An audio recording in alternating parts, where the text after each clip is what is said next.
ಉತ್ತರಾಖಂಡದ ಚಮೋಲಿಯಲ್ಲಿ ಸುರಂಗಕ್ಕೆ ನೀರು ನುಗ್ಗಿ 6 ಕಾರ್ಮಿಕರು ಸಾವು.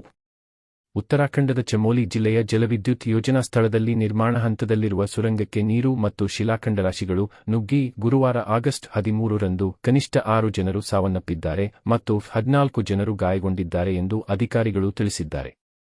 ಅಧಿಕಾರಿಗಳು ಹಂಚಿಕೊಂಡ ಪ್ರಾಥಮಿಕ ಮಾಹಿತಿಯ ಪ್ರಕಾರ ಸುರಂಗದೊಳಗೆ 22 ಕಾರ್ಮಿಕರು ಸಿಲುಕಿಕೊಂಡಿದ್ದಾರೆ. 20 ಜನರನ್ನು ಸುರಂಗದಿಂದ ಹೊರತೆಗೆಯಲಾಗಿದೆ. ಅವರಲ್ಲಿ 6 ಮಂದಿ ಸಾವನ್ನಪ್ಪಿದ್ದಾರೆ ಎಂದು ಘೋಷಿಸಲಾಗಿದೆ, ಆದರೆ 14 ಮಂದಿ ಗಾಯಗೊಂಡಿದ್ದು ಹತ್ತಿರದ ಆಸ್ಪತ್ರೆಯಲ್ಲಿ ಚಿಕಿತ್ಸೆ ಪಡೆಯುತ್ತಿದ್ದಾರೆ. ಉಳಿದ 2 ಕಾರ್ಮಿಕರ ಬಗ್ಗೆ ಮಾಹಿತಿ ತಕ್ಷಣ ಲಭ್ಯವಿಲ್ಲ. ಚಮೋಲಿಯ ಪಿಪಲ್ಕೋಟಿ ಪ್ರದೇಶದಲ್ಲಿ ನಿರ್ಮಾಣ ಹಂತದಲ್ಲಿರುವ ಸುರಂಗಕ್ಕೆ ನೀರು ಮತ್ತು ಭಗ್ನಾವಶೇಷಗಳು ಪ್ರವೇಶಿಸಿದ ನಂತರ 16 ಕಾರ್ಮಿಕರನ್ನು ರಕ್ಷಿಸಲಾಗಿದೆ ಎಂದು ಅಧಿಕಾರಿಗಳು ತಿಳಿಸಿದ್ದಾರೆ. ರಾಜ್ಯ ವಿಪತ್ತು ನಿರ್ವಹಣಾ ಪಡೆ ಸ್ಟ್ರಿಫ್ ಪ್ರಕಾರ ಸಂಜೆ 7:05 ಸುಮಾರಿಗೆ ಈ ಘಟನೆ ವರದಿಯಾಗಿದೆ. ಪ್ರಾಥಮಿಕ ಮಾಹಿತಿಯ ಪ್ರಕಾರ Tehri hydro development corporation limited (THDC) ಯೋಜನೆಗಾಗಿ ನಿರ್ಮಿಸಲಾಗುತ್ತಿರುವ ಸುರಂಗದೊಳಗೆ 22 ಕಾರ್ಮಿಕರು ಇದ್ದರು. ನೀರು ಮತ್ತು ಶಿಲಾಖಂಡರಾಶಿಗಳು ಅದರೊಳಗೆ ಪ್ರವೇಶಿಸಿವೆ. ಘಟನೆ ವರದಿಯಾದ ಕೂಡಲೇ ರಕ್ಷಣಾ ಕಾರ್ಯಾಚರಣೆಗಳನ್ನು ಪ್ರಾರಂಭಿಸಲಾಯಿತು. ಭಾರತೀಯ ಸೇನೆ, ಇಂಡೋ-ಟಿಬೆಟಿಯನ್ ಗಡಿ ಪೊಲೀಸ್ (ITBP), ರಾಷ್ಟ್ರೀಯ ವಿಪತ್ತು ನಿರ್ವಹಣಾ ಪಡೆ (NDRF) ಮತ್ತು SDRF ತಂಡಗಳು ಸ್ಥಳಕ್ಕೆ ಧಾವಿಸಿ ಸಿಲುಕಿಕೊಂಡಿದ್ದ ಕಾರ್ಮಿಕರನ್ನು ಪತ್ತೆಹಚ್ಚಲು ಮತ್ತು ಸ್ಥಳಾಂತರಿಸಲು ಸಮಯಕ್ಕೆ ತಕ್ಕಂತೆ ಓಡಿದವು. ಜಿಲ್ಲಾ ಮಟ್ಟದ ರಕ್ಷಣಾ ತಂಡಗಳು, ಸ್ಥಳೀಯ ಪೊಲೀಸರು ಮತ್ತು ಕೇಂದ್ರ ಕೈಗಾರಿಕಾ ಭದ್ರತಾ ಪಡೆ (CSTF) ಸಿಬ್ಬಂದಿ ಕೂಡ ಕಾರ್ಯಾಚರಣೆಯಲ್ಲಿ ಭಾಗಿಯಾಗಿದ್ದರು. ಘಟನೆಯ ಬಗ್ಗೆ ಉತ್ತರಾಖಂಡ ಮುಖ್ಯಮಂತ್ರಿ ಪುಷ್ಕರ್ ಸಿಂಗ್ ಧಾಮಿ ಕಳವಳ ವ್ಯಕ್ತಪಡಿಸಿದ್ದು, ರಕ್ಷಣಾ ಕಾರ್ಯಾಚರಣೆಯನ್ನು ಯುದ್ಧೋಪಾದಿಯಲ್ಲಿ ಕೈಗೊಳ್ಳುವ ಜಾರ್ಖಂಡ್ ಪರೀಕ್ಷಾ ಅಕ್ರಮ 300 ಅನಾಮಧೇಯರ ವಿರುದ್ಧ FIR. ಜಾರ್ಖಂಡ್ನಲ್ಲಿ ನೇಮಕಾತಿ ಪರೀಕ್ಷಾ ಅಕ್ರಮಗಳನ್ನು ವಿರೋಧಿಸಿ ವಿಧಾನಸಭೆಗೆ ಆಗಸ್ಟ್ 10ರಂದು ನಡೆಸಿದ ರ್ಯಾಲಿಗೆ ಸಂಬಂಧಿಸಿದಂತೆ 300 ಅನಾಮಧೇಯ ವ್ಯಕ್ತಿಗಳ ವಿರುದ್ಧ ಗುರುವಾರ FIR ದಾಖಲಿಸಲಾಗಿದೆ.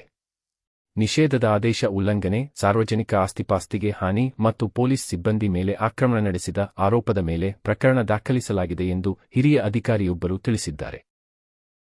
ಶಾಂತಿಯುತ ಪ್ರತಿಭಟನೆಗೆ ಅಡ್ಡಿ ಮಾಡಿದ ಆರೋಪದ ಮೇಲೆ 300 ಅನಾಮಧೇಯ ದುಷ್ಕರ್ಮಿಗಳ ವಿರುದ್ಧ FIR ದಾಖಲಿಸಲಾಗಿದೆ ಎಂದು ರಾಂಚಿ ಪೊಲೀಸ್ ವರಿಷ್ಠಾಧಿಕಾರಿ ಪರಾಸ್ ರಾಣಾ ತಿಳಿಸಿದ್ದಾರೆ. ದುಷ್ಕರ್ಮಿಗಳ ಪತ್ತೆಗಾಗಿ ವಿಡಿಯೋ ದೃಶ್ಯಾವಳಿಗಳನ್ನು ಪರಿಶೀಲಿಸಲಾಗುತ್ತಿದೆ ಎಂದು ಹೇಳಿದ್ದಾರೆ.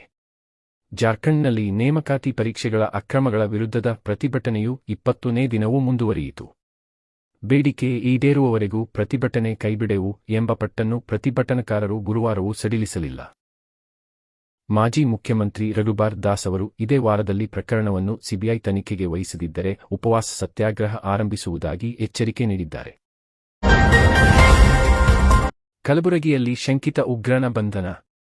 ಕಲಬುರಗಿ ನಗರದ ಹುಮನಾಬಾದ್ ರಸ್ತೆಯ ಮಾಲಗತ್ತಿ ಗ್ರಾಮದ ಹೊರವಲಯದಲ್ಲಿ ನೆಲೆಸಿದ್ದ ಉತ್ತರ ಪ್ರದೇಶದ ಶಂಕಿತ ಉಗ್ರನನ್ನು ಕಲಬುರಗಿ CCB ಪೊಲೀಸರು ಬಂಧಿಸಿದ್ದಾರೆ.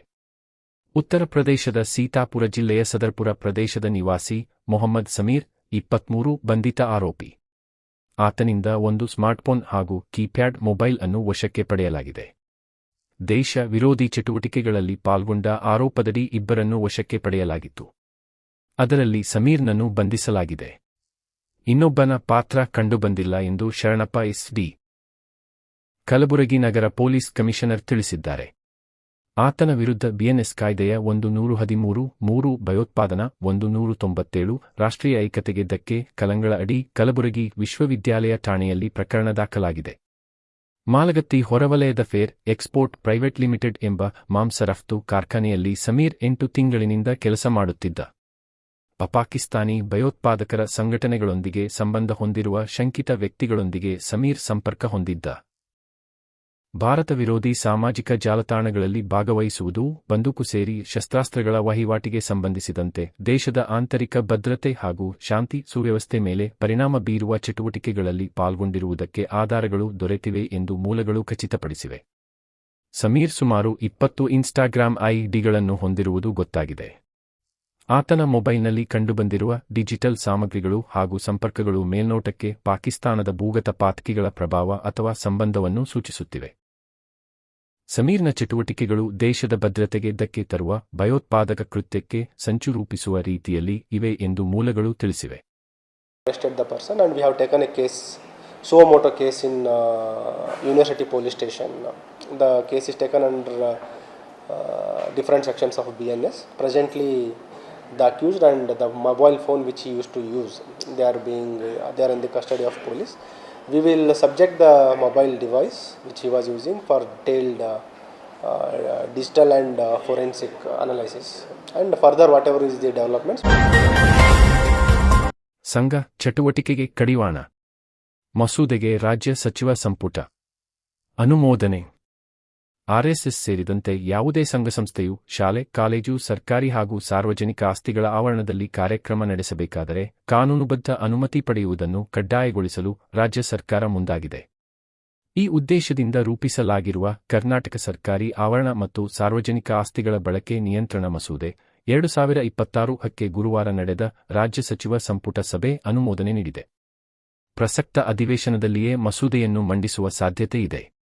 ಖಾಸಗಿ ಸಂಘ ಸಂಸ್ಥೆಗಳು, ಸಂಘಟನೆಗಳು ಸಾರ್ವಜನಿಕ ಸ್ಥಳಗಳಲ್ಲಿ ಚಟುವಟಿಕೆ ನಡೆಸಲು ಅನುಮತಿ ಪಡೆಯುವುದನ್ನು ಕಡ್ಡಾಯಗೊಳಿಸಿ ಸರ್ಕಾರ 2025ರಲ್ಲೇ ಮಾರ್ಗಸೂಚಿ ಪ್ರಕಟಿಸಿತ್ತು. ಅದನ್ನು ಪುನಶ್ಚೇತನ ಸೇವಾ ಸಂಸ್ಥೆಯು ಹೈಕೋರ್ಟ್ನಲ್ಲಿ ಪ್ರಶ್ನಿಸಿತ್ತು. ಈ ನಿರ್ಧಾರವು ನಾಗರಿಕರ ಸಭೆ ಸೇರುವ ಮತ್ತು ಸಂಘ ಕಟ್ಟುವ ಸಾಂವಿಧಾನಿಕ ಹಕ್ಕುಗಳನ್ನು ಮೊಟಕುಗೊಳಿಸಿದೆ ಎಂದು ವಾದಿಸಿತ್ತು. ಸರ್ಕಾರದ ಈ ಆದೇಶಕ್ಕೆ ಹೈಕೋರ್ಟ್ ತಡೆ ನೀಡಿತ್ತು. ಹೀಗಾಗಿ ಪ್ರತ್ಯೇಕ ಕಾಯ್ದೆ ಜಾರಿಗೆ ಸರ್ಕಾರ ನಿರ್ಧರಿಸಿದೆ. ಇದಕ್ಕಾಗಿ ಮಸೂದೆ ರೂಪಿಸಿದೆ. ಯಾವುದೇ ಚಟುವಟಿಕೆ ಜನರಿಗೆ ಅನನುಕೂಲ ಉಂಟು ಮಾಡಿದರೆ ಅಥವಾ ಆ ಸಂಸ್ಥೆಗಳ ಮೂಲ ಧ್ಯೇಯಕ್ಕೆ ಧಕ್ಕೆ ಉಂಟಾಗುವುದಾದರೆ ಅಂತಹ ಚಟುವಟಿಕೆಗಳ ಆಯೋಜನೆಗೆ ಸಕ್ಷಮ ಪ್ರಾಧಿಕಾರಗಳು ಅನುಮತಿ ನಿರಾಕರಿಸಬೇಕು ಎಂಬ ನಿಯಮ ಜಾರಿಗೆ ತರುವ ಸಾಧ್ಯತೆಯೂ ಇದೆ. ಯಾವ ಸಾರ್ವಜನಿಕ ಆಸ್ತಿಗಳಲ್ಲಿ ಕಾರ್ಯಕ್ರಮ ನಡೆಸಲು ಯಾವ ಸಕ್ಷಮ ಪ್ರಾಧಿಕಾರದಿಂದ ಅನುಮತಿ ಪಡೆಯಬೇಕು ಎಂಬ ಅಂಶವು ಮಸೂದೆಯಲ್ಲಿದೆ ಎಂದು ಮೂಲಗಳು ತಿಳಿಸಿವೆ.